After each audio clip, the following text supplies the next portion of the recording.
21번 계속 이어지고 있습니다. 이 법령상 개공사의 사의로서 중개사무소 개설 등록을 취소할 수 있는 경우가 아닌 것은, 자, 취소할 수 있는 경우가 아닌 것은 이렇게 돌았으니까 상대적 취소 사유인 것 같습니다. 자, 해마다 절대적 취소 사유를 시험에서 물었습니다. 그래서 원래 26회 시험에서는 상대적 취소가 들어올 수 있다 하고 전달했었고, 이제 이번에 상대적 취소를 예측한 대로 그대로 물었습니다. 자, 상대적 취소 사유가 아닌 것은 답이 2번이죠. 국토교통부령이 정하는 전속중개계약서에 의하지 아니하고 전속중개계약을 체결하면 유일하게 이것이 6월 이내의 업무정지 사유죠. 그래서 답은 2번이 됩니다. 자, 이 전속중개계약에서 주의해야 될 것, 전속중개계약서에 대해서 정보를 허위로 공개하면 요거는 상대적 취소죠. 그래서 전속중개계약에서 주의해야 될 부분이 있습니다 하고 전했고, 그렇게 전달된 대로 출제가 됩니다. 자, 그래서 아닌 것은 답이 2번이었습니다. 22번입니다. 이 법령상 거래 정보망에 관한 설명입니다. 틀리는 것은 답이 3번인데, 거래 정보사업자가 정당한 사유 없이 지정받은 날로부터 1년 이내에 거래 정보망을 설치 운영하지 아니하면 지정을 취소해야 된다. X, 취소할 수 있다. 상대적 취소 사유입니다. 자, 그래서 여러분들 많이 하겠죠. 지정이 취소되는 사유는요 하면 탤런트 허윤정이가 해산에서 1년 동안 TV에서 취소되었다 이렇게 기억하시고, 허위, 거짓, 부정한 방법으로 지정을 받았거나 운영 규정을 위반했거나 정보를 허위로 공개하거나 사망, 해산 등의 사유로 더 이상 운영이 불가능하거나 지정받은 날로부터 1년 이내에 운영하지 않으면 취소하는데, 이때 취소 사유는 취소를 하여야 한다가 아니고 할 수 있다. 상대적 취소로서 참 많이 전달했습니다. 그리고 이런 거래정보사업자에 관련되는 내용은 모두 국토장관의 소관이다 라는 것도 정리가 되었죠. 그래서 틀리는 것 3번. 자, 나머지 1, 2, 4, 5는 해당되는 지문으로서 아주 정확하게 들어와 있습니다. 체크해 주시기 바랍니다. 자, 23번 문제는 또 이런 문제죠. 이 법령상 개공사인 갑에 대한 처분으로서 옳으면 동그라미, 틀리면 X의 표기가 옳은 것을 찾으시오. 답이 5번밖에 없죠. 자, 기억 X, 니은 X, 디귿 X, 전부 X인 지문들만 구성이 되어 있습니다. 그래서 답이 5번인데, 자, 기억 틀린 거 찾아볼까요? 갑이 등록증을 대여한 날로부터 2개월 후에 폐업을 하였고 2년의 폐업 기간 경과 후 다시 개설 등록을 하고 업무 개시를 하였다면 위 대여 행위를 이유로 업무 정리를 할 수 있다. X.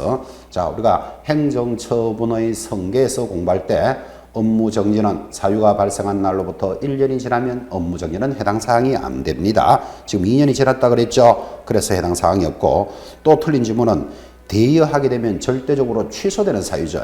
그러니까 어쨌든 기억 지문은 이러든 저러든 취소 사유인데 업무 정지라 표현했으니까 틀리기도 했고, 또는 업무 정리는 어차피 1년이 지나면 할 수 없는데 2년이 지났는데 업무 정리를 할 수 있다 했으니까 어쨌든 틀렸고, 그래서 1번 지문은 이리저리 다 틀렸다.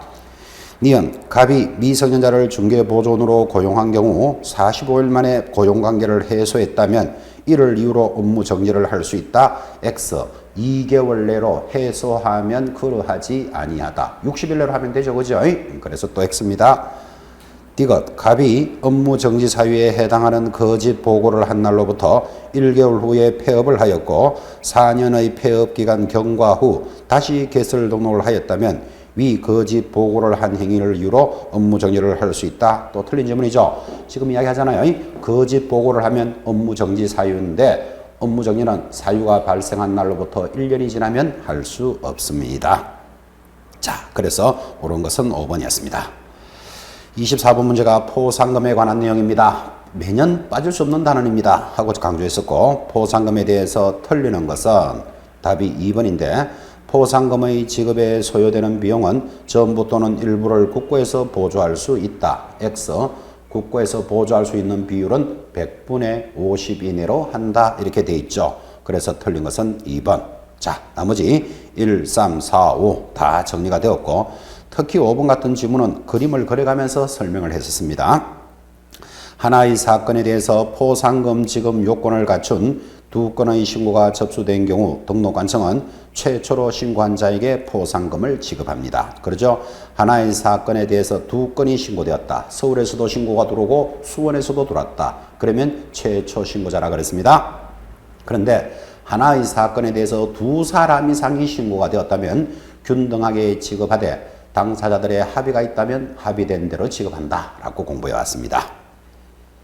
25번입니다. 이 법령상 100만 원 이하의 과태료 부과 대상인 계공사에 해당되지 않는 것은 참 많이 했죠. 100만 원 이하의 과태료 대상 하면 노래 제목이 100만 원짜리 이, 보, 개, 문, 표, 반납, 휴가 100만 원짜리 과태료고 여기에 해당되지 않는 것 찾아라 그랬습니다.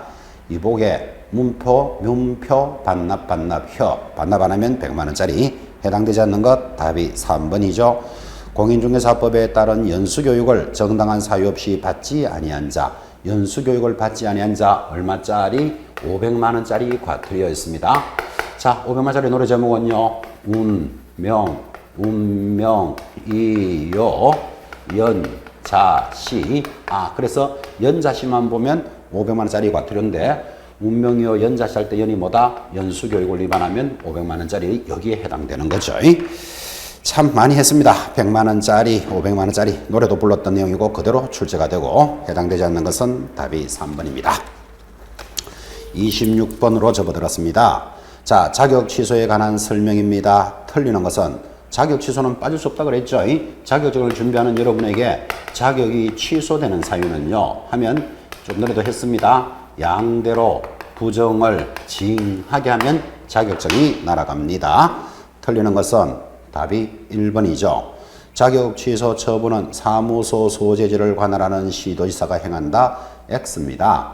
모든 자격증은 교부한 시도지사가 행합니다. 틀리는 것 1번. 자, 나머지 다 맞나요? 2번. 시도지사는 자격증 대여를 이유로 자격을 취소하고자 하는 경우에는 청문을 실시해야 한다.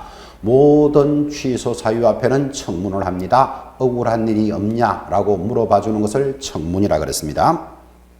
3번.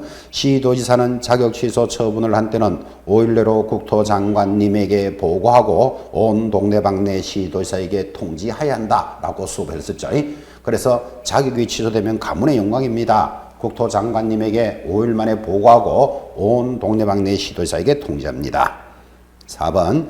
자격 취소 처분을 받아 자격증을 반납하고자 하는 자는 처분을 받은 날로부터 며칠 내로 7일 내로 반납해야 되고 이 반납을 위반하게 되면 100만 원짜리 과태료다. 그렇게 해왔죠.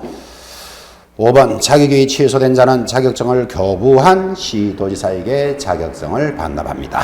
그래서 틀린 지문은 1번입니다. 27번 들어왔습니다. 이 법령의 내용으로서 옳은 것은 답이 2번이죠. 계공사는 등록관청에 사무소 이전 사실을 신고하는 경우에는 지체 없이 간판을 철거해야 한다. 자, 간판 철거해야 될 거 이전 시 취소 처분 받았을 때 폐업했을 때. 그래서 답이 2번입니다. 틀린 거 수정해 볼까요? 1번. 등록관청은 계공사 등의 부동산 거래사고 예방을 위한 교육을 실시할 수 없다 하니까 X. 자, 부동산을 거래하는데 사고 예방을 위한 교육을 실시할 수 있다. 이렇게 공부했고 이 부동산 거래 사고 예방 교육은 교육 실시권자가 누구? 국토장관, 시도지사, 등록관청은 이렇게 나가니까 등록관청도 당연히 교육을 실시할 수 있습니다. 그래서 1번은 틀렸고 3번. 계공사로서 폐업 신고를 한 후 1년 이내에 소공사로 고용신고의 대상이 된 자는 고용신고일 전에 다시 실무교육을 받아야 한다. 아까도 했습니다. 모든 교육은 유효기간이 얼마다? 1년이니까 1년 이내에는 다시 받을 필요는 없다. 4번. 계공사가 조직한 사업자단체가 독점 규제 및 공정거래에 관한 법률을 위반하여 공정거래위원회로부터 과징금 처분을 최근 2년 이내에 위해 이상 받은 경우 거의 공인중개사 자격이 취소된다. X입니다. 취소할 수 있다. 상대적 취소 사유죠. 틀렸고 5번. 중개보조원은 사무소 명칭, 소재지, 연락처, 자기 성명을 명시하여 표시 광고를 할 수 있다. 웃긴다. 이렇게 됩니다. 개공사의 성명을 기재하고 개공사만이 표시 광고를 할 수 있다. 이렇게 돼 있죠. 자, 그래서 옳은 것은 2번이었습니다. 28번 부동산 거래 신고에 관한 사항 빠질 수 없는 문제다 그랬습니다. 자, 틀리는 것을 찾으시오. 답이 4번이죠. 거래 신고를 하려는 개공사는 부동산 거래 신고서의 서명 또는 날인하여 중개사무소 소재지를 관할하는 등록관청에 제출한다. X다. 그죠? 자, 이렇게 공부했습니다. 물건을 파는 자 갑이 있습니다. 사는 자 을이 있고 개공사가 중개를 하는데 이 개공사가 서울 노원구에서 중개업을 한다고 봅시다. 그런데 수원에 있는 아파트 거래할 수 있다 없다? 있겠죠. 자, 그러면 수원에 있는 아파트를 사고 파는 매매계약이 성립되면 부동산 거래 신고는 노원구가 있는 등록관청이 아니고 부동산 있는 소재지 등록관청에 해야 된다. 그래서 틀린 지문입니다. 좀 아쉽다 그랬죠, 그죠? 이 수업을 진행하면서 중개업을 하기 위해서는 등록관청은 노원구고 여기 부동산이 있는 시장분수구청장은 신고관청이라고 법이 되어 있다가 요 놈이 희한하게도 부동산이 있는 등록관청으로 개정이 됐습니다. 그래서 이 등록관청과 이 등록관청이 헷갈릴 수 있으니까 아주 조심해야 됩니다. 이렇게 강조를 많이 했고 부동산 거래신고는 자기가 서울에서 영업을 하더라도 물건이 있는 곳의 시장, 군수, 구청장인 등록관청입니다. 조심하셔야 됩니다. 자, 그래서 틀린 것은 4번. 자, 나머지 1, 3, 4, 5 잘 정리되어 있습니다. 다 맞는 말이고 특히 5번인 경우에 거래 신고를 해야 하는 개공사의 위임을 받은 소공사는 부동산 거래 신고서 제출을 대행할 수 있다. 그렇습니다. 소공사 신고를 제출할 수 있습니다. 29번 돌아왔습니다. 이 법령상 개공사의 거래계약서 작성에 관한 설명입니다. 틀리는 것은 또 앞에 문제에서도 중복이 돼 갖고 진행했지만 틀리는 거 몇 번? 1번이죠. 거래계약서는 국토장관이 정한 표준 서식을 사용해야 된다. X입니다. 거래계약서는 법정 서식은 없다. 그래서 여러분에게 아무 곳이나 적어도 좋다. 그죠? 오죽했으면 거래계약서는 발톱에도 작성할 수 있다. 여기까지 전했습니다. 자, 법정 서식은 없고 그 대신에 불안하니까 반드시 적어야 될 필수 기재사항은 있고 필수 기재사항은 거물의 인권은 거기에 개조부. 좀 전에 진행했죠. 이렇게 계속 세팅으로 엮어와서 수업을 했던 내용입니다. 틀리는 것 1번. 자, 나머지 2, 3, 4, 5 다 맞는데 특히 2번은 이번 27회 다가오는 27회에서도 충분히 출제됩니다. 지금도 출제됐지만 거래계약서 거래 내용을 거짓으로 기재하면 우리말로 하면 다운계약서, 업계약서 이런 거예요. 거짓으로 기재하면 등록관청은 개설 등록을 취소할 수 있다. 상취임을 잘 체크하셔야 되고 특히 4번 지문 개공사가 거래계약서 사본을 보존해야 되는 기간은 몇 년이다? 5년입니다. 30번 들어왔습니다.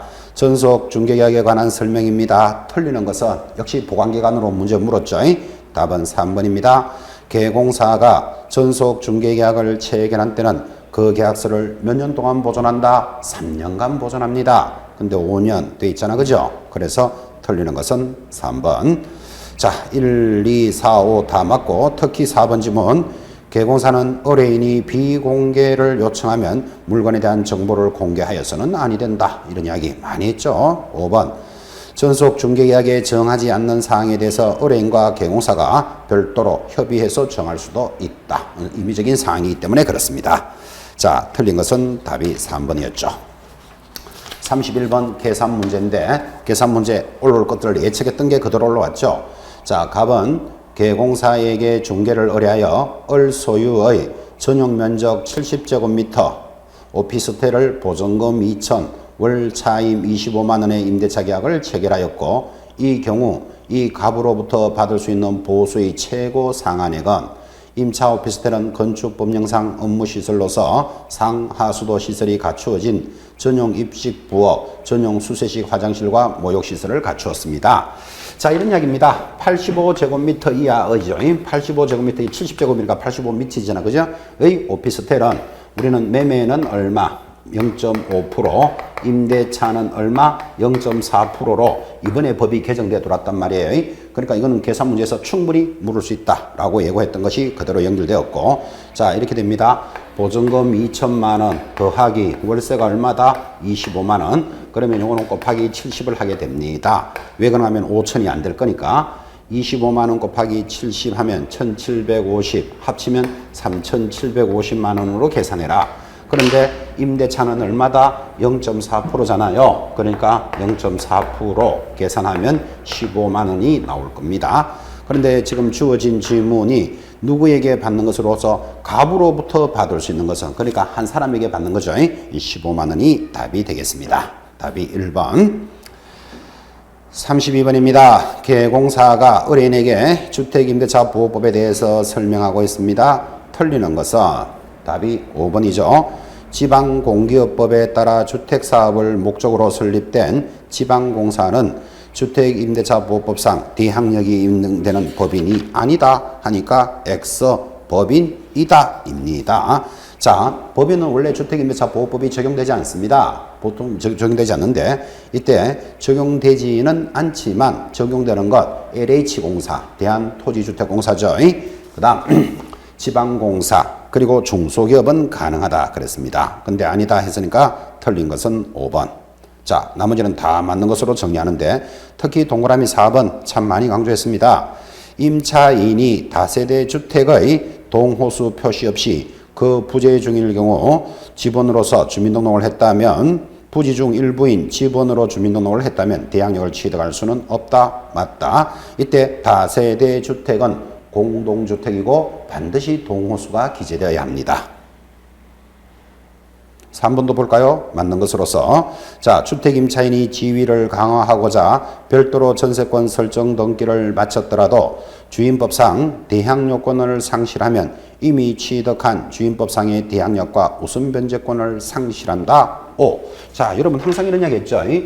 1번에 대항력을 갖추고 있는 세입자가 그 전세권을 더 두텁게 보호하고 싶어서 전세권 설정 등기까지 했답니다. 대항력이라는 것은 이사와 전입신고잖아요. 그런데 어떤 사연으로 이사와 전입신고인 대항력권을 상실했다면 대항력은 인정해준다 안 해준다? 당연히 안 됩니다. 이사와 전입신고가 유지되어야 하기 때문에 그 대신 이 사람은 2번 전세권 등기로서 보호받으면 되겠죠. 그래서 대항력은 일단 유지되느냐 안 되느냐는 문제에 대해서 대항력은 이사와 전입신고는 계속 존속되어야 한다라는 게 판례입니다. 33번 돌아왔습니다. 개공사가 의뢰인에게 상가건물 임대차 보호법에 대해서 설명합니다. 틀리는 것은 답이 5번인데 보증금이 전액 변제되지 아니한 대항력 있는 임차권은 임차 건물에 대해서 민사집행법에 따른 경매가 실시되면 그 임차 건물의 매각으로 소멸한다. X 대항력 있는 임차인은 그러하지 아니하다라는 게 법조문이죠. 자, 그래서 틀린 것 5번. 자, 나머지 다 맞나요? 1번. 권리금 계약이란 신규 임차인이 되려는 자가 임차인에게 권리금을 지급하기로 하는 계약. 이게 용어죠. 이번에 시설됐기 때문에 또 강조했던 내용입니다. 임차인이 차임 연체기 3개의 차임에 달하는 때 임대인은 계약을 해지할 수 있다. 맞고 국토장관은 권리금에 대한 감정평가의 절차와 방법에 대한 기준을 고시할 수도 있습니다. 또한 국토장관은 권리금 계약을 체결하기 위한 표준 권리금 계약서를 정하여 사용을 권장할 수 있다. 신설된 조문입니다. 상가임대차 그대로 출제가 됐습니다. 답은 틀린 것이 5번이었죠. 자, 34번입니다. 개공사가 의뢰인에게 농지법상 농지의 임대차에 대해서 설명합니다. 틀리는 것은 답이 3번인데 자, 농지 이용 정진사업 시행 계획에 따라 농지를 임대하는 경우 임대차 기간은 얼마로 한다? 3년으로 하여야 한다. 근데 5년으로 한다 했으니까 틀린 게 3번이에요. 이거 공부할 때 이랬습니다. 자, 주택 임대차는 기본적으로 얼마를 보호해준다? 2년. 상가 임대차는 기본적으로 얼마? 1년. 그죠? 그 대신에 5년의 갱신 요구권이 있다. 이렇게 들어가고 농지 임대차 보호법은 몇 년? 3년. 그래서 개념도 한번 잡아보라. 이렇게 강조도 했던 내용이었죠. 틀린 것은 3번입니다. 자, 나머지는 다 맞는데 농지 임대차 보호법 공부하는 겁니다. 1번. 선거에 따른 공직 취임으로 인하여 일시적으로 농업 경영에 종사하지 아니하게 된 자가 소유하고 있는 농지는 임대할 수 있다. 그렇습니다. 2번 농업 경영을 하려는 자 농지를 임대하는 임대차 계약은 원칙적으로 서면 계약을 원칙으로 하고 4번 농지 임대차 계약의 당사자는 임차료에 관해서 협의가 이루어지지 아니하면 농지 소재지를 관할하는 시장 군수 구청장에게 조정을 신청할 수 있습니다. 그리고 5번 임대 농지의 양수인은 농지법에 따른 임대인의 지위를 승계한 것으로 본다. 이게 대항력에 관련되는 내용이었습니다.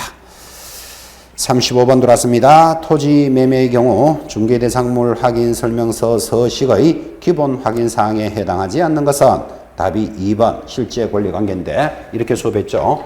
자, 확인 설명서는 4가지 양식이 있습니다. 1번 주택에 대해서, 2번 주거용, 2번 비주거용, 3번 토지, 4번은 준부동산인데 이 4가지 양식의 가장 기본적인 것 1번 기본 확인 사항이 있고 2번 세부 확인 사항이 있고 3번 중개 보수로 구성이 되어 있다. 이렇게 수업하셨고 기본적인 확인 사항으로서 설명해야 될 거 10개나 됩니다. 근데 다행히 세부 확인 사항이 4개이기 때문에 요 4개만 잘 잡으면 위에 있는 놈이 썩 내려오더라도 틀리는 걸 대비해라. 이렇게 이야기했고 세부적으로 확인할 것 주거용에 대해서는 여러분 아파트를 하나 살 때 아파트만 탁 보고 내 살게 그러지 않는다 그랬잖아. 그죠? 뭐를 세부적으로 본다? 실내에 들어가서 도배, 환경을 세부적으로 보고 해야 된다. 그래서 세부 확인 사항에 하면 실제 권리 관계는 세부 확인 사항이다. 이렇게 수업을 해왔죠. 그래서 해당되지 않는 것은 2번입니다. 36번 이 법령상 공인중개사가 비주거용 건축물의 확인 설명서를 작성하는 방법입니다. 틀리는 것은 답이 4번인데 자, 중개보수는 실제 거래 금액을 기준으로 계산하고 협의가 없는 경우에 부가가치세는 포함된 것으로 본다. X입니다. 중개보수는 기본적으로 부가가치세는 별도로 정합니다. 우리 중개수수료 요율표에 부가가치까지 계산해서 하는 것은 아니다 라는 취지죠. 그래서 틀리는 것 4번. 자, 나머지들은 다 정리가 잘 됐으니까 체크해 주시고 특히 동그라미 3번 건폐율 및 용적률에 상하는 시군 조례로 정한다. 굉장히 자주 나왔던 조문이죠. 정리해 주시기 바랍니다. 37번 돌아왔습니다. 자, 개공사가 민사집행법에 따른 경매에 대해 의뢰인에게 설명한 내용입니다. 옳은 것은 답이 5번이죠. 매각부동산 위의 전세권은 저당권에 대항할 수 있는 경우라도 전세권자가 배당 요구를 하면 매각으로 소멸한다. 그렇습니다. 최선순위 전세권은 배당 요구하면 배당받고 삭제, 소멸, 배당 요구 안 하면 인수 이렇게 공부했죠. 답은 5번. 틀린 것들입니다. 1번 기일입찰에서 매수 신청인은 보증으로 매수 가격의 10분의 1이 아니고 최저 매각 가격의 10분의 1입니다. 2번 매각 허가 결정이 확정되면 법원은 대금 지급 기일을 정하여 기일 때문에 틀렸죠. 대금 지급 기한을 정합니다. 3번 민법, 상법, 그 밖의 법률에 의해서 우선 변제권이 있는 채권자는 매각 결정 기일까지 배당 요구를 할 수 있다. X입니다. 매각 결정 기일까지가 아니고 배당 요구 종기일까지. 그래서 틀렸고 4번 매수인은 매각 부동산 위의 유치권자에게 그 유치권으로 담보하는 채권을 변제할 책임이 없다. X 있다. 그래서 답이 5번입니다. 38번 매수신청 대리 등록에 관한 내용입니다. 틀리는 것은 답이 4번인데 소공사는 매수신청 대리인을 등록할 수 있다. X. 매수신청 대리인을 등록할 수 있는 자는 개공사밖에 없습니다. 그래서 공인중개사와 법인만이 가능하고 소공사 매수신청 대리인이 등록할 수는 없다. 틀린 것 4번. 굉장히 강조했죠. 왜 그런가 하면 소공사도 자격증이 있잖아요. 자격증이 있으니까 당연히 매수신청 대리할 수 있을 것 같이 시험에 나온다니까 이렇게 그죠? 그래서 틀린 것 4번. 자, 나머지는 다 정리했으니까 체크해 주시고 39번입니다. 외국인 토지법상 외국인의 토지 취득에 따른 설명입니다. 옳은 것은 답이 3번이죠. 외국인이 대한민국에 소지하는 건물에 대한 저당권을 취득하는 경우에는 외국인 토지법이 적용될 여지가 없다. 우리는 어떻게 이야기했는가 하면 이 저당권 자체가 외국인 토지법의 대상이 아닙니다. 그래서 외국인 토지법 공부할 때마다 제목부터 잘 보라 그랬죠. 외국인 토지법인데 정확하게 어떻게 공부해야 된다? 토지를 취득할 때 적용하는 법이다. 취득할 때 적용하니까 소유권에 관련되는 내용이지 저당권 등은 신고 대상이 아예 아니죠. 그래서 주의하셔야 됩니다. 그래서 적용할 여지가 없다. 맞다. 답은 3번. 틀린 거 수정합니다. 1번. 외국인 토지법은 대한민국 영토에서 외국인의 상속, 경매 등 계약 외의 원인에 의한 토지 취득에는 적용되지 않는다. 계약 외의 원인은 취득일로부터 6개월 내로 신고하도록 되어 있습니다. 적용되지 않는다 하니까 X.